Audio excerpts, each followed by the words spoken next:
Igama lami ndinguSiphamandla Ngema. Siphamandla ngemnqamkayo. Ndiwangapha ngaseMthatha. Usitshele ukukhula kwakhe eMthatha kube kanjani? Mina ekukhuleni kwami bendingumuntu nje o-right. Nakuba nasesikolweni ndiye ndafunda, ngente ndithi into ezininzi inoba andikwazanga kuzenzelwa yabo. Ingxaki nje yaba lapha kum. Esikoleni ugcine emabangeni aba? Ibanga endigqibele kulo ndiye ndagqibela kwa-grade 12. Gqibela grade 12 kwase kwenzakalani kwababa? Ndiye ndagqiba isikolo ke fethu, kwenzeka ndaba ngumntu ohambayo uyofuna isikolo eThekwini yabona.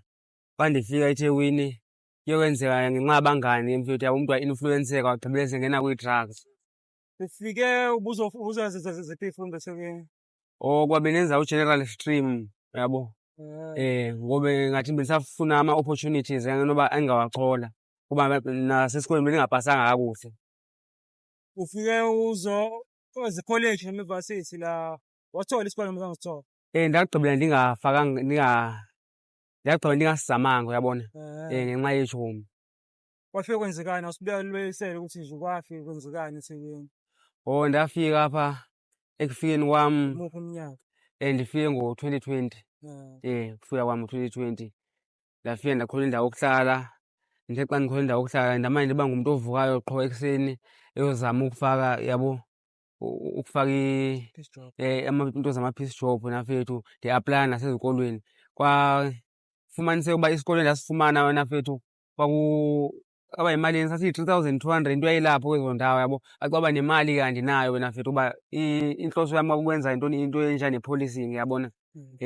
Kwafumaniseka uba andiafodi uyabo. Ndagqibela ndithi ndichola iitshomi ezo, kwaba zizo ke ezandilahlekisa. Ndagqibela sendingasahlali kwakuloo ndlu kuba imali yerenti nayo yagqibela seyingasekho. Wawusungena kanjani emadragsini? Wawusuka le usuwabhema ama-drugs noma ufike wafica la eThekwini? Wona ngeke ndiqamba amanga ndifike ndiwabhema wona, kodwa angekabe ndiwabhema ama-drugs bengasongawanga ekucaca uba inoba ngakuthatha ndakubeka esitratweni yabo. Kuba le nto yaqala nditshaya intsangu yabona fethu ndisasesikolweni. From intsangu yaye yakhula ndigqibele sendilapha futhi ndingathi ndinokuthanda izinto. Imali ubuyithatha phi uthenga ama-drugs ufika eThekwini? Bendiye ndicela abantu ndibambe ama-piece job. Nasekhaya ke bendiye ndibachathe nje abe besakhona abazali uyabona. Inoba nditsho ukuthi ndishota ngento ethile, bandifakele loo mali ndikwazi uba nditshaye. Alright, 2020 waphela wabuyela ekhaya noma azange usabuyela? Zange ndisabuyela ekhaya. Lo si-2020 wafika eThekwini zange usabuyela ekhaya? Impilo injani la esitradini ngoSiphelisa? Hayi apha esitradini kunjani? Apha esitradini ndingatsho nje ndithi kunzima wena fethu yabo. Akuhlaleki, ingakumbi xa ungumntu obeseqhele ukuba neento zakhe yabo fethu, nokuzenzela izinto yabo. Kuye kube nzima kuba zininzi iingqinamba ojongana nazo apha esitratini wena fethu yabona. Nje zininzi. Abanye abantu bayasweleka ngapha, zizigulo wena fethu yabona. Kuba nje ndandifike nabo apha ngo-2020 abaninzi abasekho uyabo. Zininzi iinto ojongane nazo. Mawusibuyisele ibuphi ubunzima enibhekana nabo kakhulu? Ndingatsho ndithi ubunzima esijongana nabo kakhulu zizifo. Abafethu abaninzi ndingathi bayagula bangafuni ukuya ezibhedlela. Ngenxa yantoni? Ngenxa yaso esi siyobisi esi uyabo. Kuba umntu uyacinga uba xa ndisiya esibhedlela ndizatshaya ntoni, uyayibona laa nto. Kanti agqibele selibala uba yimpilo yakhe le and impilo iyi-one wena fethu yabo. Iy'thupha ziseklini noma sezangcono?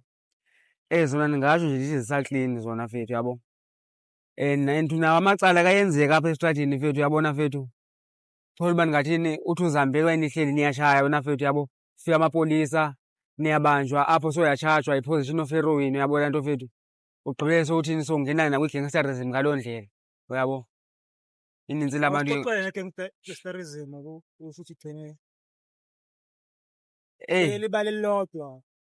Kuba manje ndingathini, ukuqala kwam nje ndibanjwa apha eThekwini kwakuyizizo ii-drugs ezi uyabo. Ii-drugs, iziyobisi. Kuba kwakunguye u-2020 phaa ngooJuni phakathi nonyaka. Ndaqhulwa ngamapolisa nditshaya, ndabanjwa. Ndithe xa sendifika le entrongweni yafethu kwanyanzeleka uba nam yabo mandizimele fethu yabo. Kuba nasekhaya bazomangala xa ndibaxelela uba naku ngoku sendiboshiwe. ekubeni bendithe ngesikolo apha uyabona mfethu. Nayingona ngakhe ndihlele ixesha elinintsi wena mfethu yabo. Kodwa nda-endapha nam sendithini sendijoyina ezi gangsterism zakhona ngantoni ngenxa yesimo sentlalo uyabo mfethu. Nam ndifuna uba ndikhululeke apha estrateni kungabikho mntu ondihluphayo uyabo. Ukujoyina kwakho ujoyina kwenzekani kwi-gang mase ujoyinile i-gang? Kona akho nto engathi inoba yinto embi eyenzeka ukuba nje ndingathi ukufunde sisimo sentlalo indlela enibe nihleli ngayo ngelo xesha wena mfethu uyabo. Indlela yokuhlala wena mfethu yinto zasejele isikakhulu yabona mfethu. Indlela yokuhlala ukuthi hayi apha kumele sihloniphane, kumele kube clean, kumele kube nje uyabona mfethu.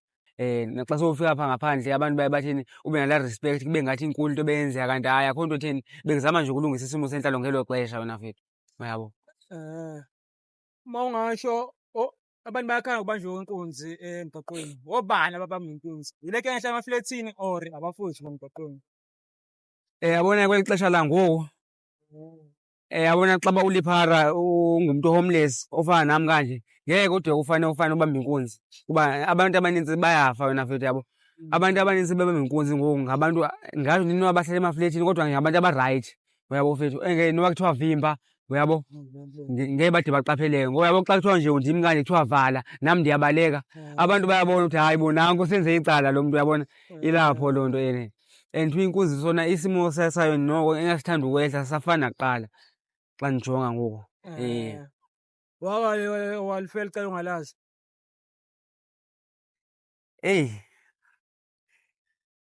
Ngeke ndithi ndake ndalifela lona kuba khange de kube yinto etheni. Wenze njani? Siye sibe nengxaki apha wena mfethu yokuplantwa mfethu uyabona. Uplantwa inoba andazi noba ndizathi ndisuke Awusibekisele kutheni. umuntu ongazi, khona umuntu ongazi phela ukuplantwa emakhaya yini, awusibekele ukuplantwa kuba yinto ekanjani? Inoba nje kuvele kufike amapolisa sihleli kanje wena mfethu uyabona. Athi nazi iziyobisi ezakho uyabo. Andithathe andifake evenini kuthiwe niyokuxa phambili kuba yinto eyandenzekela yileyo uyabo. Sekukaninzi ndibe ndijikejile ngenxa yaloo nto wena mfethu uyabo. Uma ufika ngaphakathi ejele kunjani? Ujika esitokisini noma? Hayi umntu uyajika esitokisini ngenxa yoba akusolo ityala elitheni. Unomntu uyahlala u-7 days okanye 3 months uyabona mfethu. Kuyaxhomekeka uba amarekhodi wakho asemangakanani. So wazama ukubuyela ekhaya noma sewathi hayi? Kona sendike ndazama kona ukubuyela khona ngesimo sokuqaleka ke yabo. Kusho kona uba umntu inoba isinqumo bengasithathi ncam wena mfethu. Kuba funa nje umntu athathe i-decision erayithi futhi abuyele ekhaya akwazi uba alungise izinto. Uma ungasho ukuthi injabulo ichazani kuwena, usenayo injabulo, khona into esekulethela injabulo? Ngeke ndithi ikhona kuba ngoku nje sendihleli ndingumntu okhathazekile mfethu uba xa kusa ndizatshaya ntoni uyabo, xa litshona ndizatya ntoni. Ngoku kuye kube ngcono oku kutya ke kuba bakhona abantu yabo siye sicele, bakhona abantu abafika basizame uyabona mfethu. Kodwa nje ingxaki inasi isiyobisi, sesi siyobisi nje ingxaki. Into enhle empilweni yakho ungasho ukuthi khona onayo noma awukho lutho othi nje ngi-proud ngale nto enginayo? Okwangoku hayi ayikho into endingathi ndinayo endingatsho nje ndithi into endisayenzile endingayikhomba, into ephathekayo ayikho. Iyiphi i-challenge onayo ukuthi uziyeke iy'dakamizwa? Yinkinga enkulu ukuthi ekwenza ukuthi kube nzima ukuyeka iy'dakamizwa? Ndingatsho ndithi yabona nje zezi ngxaki ezi zokukhathazeka komoya mfethu uyabona, nokuba nezinkinga wena mfethu ezisuka back emndenini nani nani uyabo mfethu. Zizo eziendaphe umntu esethini eselapha kwezi ziyobisi wena mfethu uyabo. Kuba xa nditshayile ndiye ndibe ngumntu ozifila ngcono uyabo mfethu, ndilibale iingxaki zam ezininzi endinazo back home uyabo mfethu. Uma ungasho uma ngibuzwa mina uqoqo, iy'dakamizwa ungene ngazo ngoba ufuna ukukhohlwa? Ndifuna ukukhohlwa iinto ezininzi. Yini le ofuna ukuyikhohlwa? Ndingatsho ndithi wena mfethu uyabona nje izinto sezenzekile wena mfethu uyabona, nokushiywa ngabazali nani nani uyabona mfethu, ungabi na-support etheni mfethu uyabona. Zizo ezo zinto ezinjalo mfethu uyabo. If let's say sikhuluma nomuntu osesimeni sakho kodwa usakhula, oshiywa abazali, obhekane ney'nkinga ekhaya, osendleleni le ofuna ukuyithatha, wamkhuza noma ungathi ngeke? Hayi ndingamkhuza mfethu. Umkhuza uthini? Ndingatsho nje nditsho ndithi yabo impilo apha kwezi dakamizwa mfethu ayikho mnandi. Yabo mfethu, and zinintsi iindlela zokwenza mfethu ngale kwantoni, ngale kwezidakamizwa mfethu, yabo. Zinintsi iindlela zokwenza mfethu ezingamenza abe njani, abe ngcono mfethu, yabo, ngale kokutshaya mfethu. Alright. Ungabani konje? Oh man, nguSiphamandla Ngema. Amazangema waseMthatha. Alright, hayi siyabonga ngoba. Sho Zalo, sikhuluma nobani namhlanje? Hayi, igama lami nguSiphesihle, sibongo sami ngwakwanzama. Specific from Kamuka eLovu endaweni usuka eLovu endaweni lokishi. Lokishi, kunjani ukhule lo? Ekhule eLovu impilo yakhona uyazi nawe indawo yelokishi fethu bekwisimoko. Yabo bekwisimoko bekushiwo fethu. Kwafika fethu njengoba wazi uhulumeni uxhaso kanjalo kwakhiwa. Sekuyindawo nje ehlangene manje fethu nasiyabonga kakhulu yabo lonto. Sibonga kakhulu impilo yakhona fethu inzima kakhulu nomfuqamanga fethu kodwa isikole sibalekile.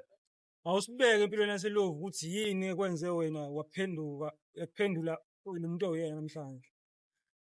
Ngimina ngikhulile ngumntwana waseLovu, ngikhule nomphakathi wakhona, ngikhule nabantu. Uyamazi ba? Hawu futhi ngibazi ngokuba khona la besingakazi sikhuluma futhi. Besingakazi sikhuluma futhi. Sisho besingakazi. Friend Putam. Lalela. Sure. Mina ngayisiza impilo yakho wena wayicelela phansi. Hayi. Sinendaba nabantu abadicelela impilo yabo phansi. Wena uzomncane kabi wena. Into yokuqala wathi ungasemakhaya. Okwesibili wayeka isikole. Okwesithathu ngazizama lokuyana indlela yokuthi uthole imali wenze ibhizinisi udicela phansi. Emva lokho-ke ngisho ungangena ku-YouTube ungene kuphi abantu ngeke kusize. Akekho umuntu ongakunika 100,000 njengamanje. Siza impilo yakho. Kuphela nje ukuthi uhambe yini. Uyazi yini awuhlanye ekhaya. Phelile. Yeah. Yonke Oh, sigcine ngeLovu. Lo. Ya indawo enkulu kuyona mfethu njengoba ngisho simphakathi isonto njengoba ubona nobhuti abambile wona ama-mic amakhamera ngakhula-ke ngafunda ukuphanda njengoba ngila esitradini. Uphande ngihlobolweni ubha. Bese imoto ngayiwasha ice ngiyaklina mfethu, ngiyakwazi ukupenda, ngiyakwazi mfethu umsebenzi wezandla nomsebenzi wokulalela nawo futhi ngiyakwazi ukuthi ngiwusebenzise njengokulalela uthisha esikoleni. Ama-drugs ngingena kanjani? Hayi kwamanje bengisashaya lo wesiZulu. Uyini uyazi nawe mfethu buzohlala mfethu umuntu ngathi ungaba nento ongakhipha ngayo isikhathi esincane njengalo omamponjwana yabo lodwa mfethu. Ebugebengeni ngingene kanjani? Hayi ubugebengweni ngeke ngiqamba ama-sponsors ngakazi. Kuphela nje sengingasho ukuthi ukubanjwa nawo lo wesiZulu nokuhamba nomuntu ongingaziyo umuntu mfethu uthi wenzeni kodwa mina hayi bandla ngifuqa amanga.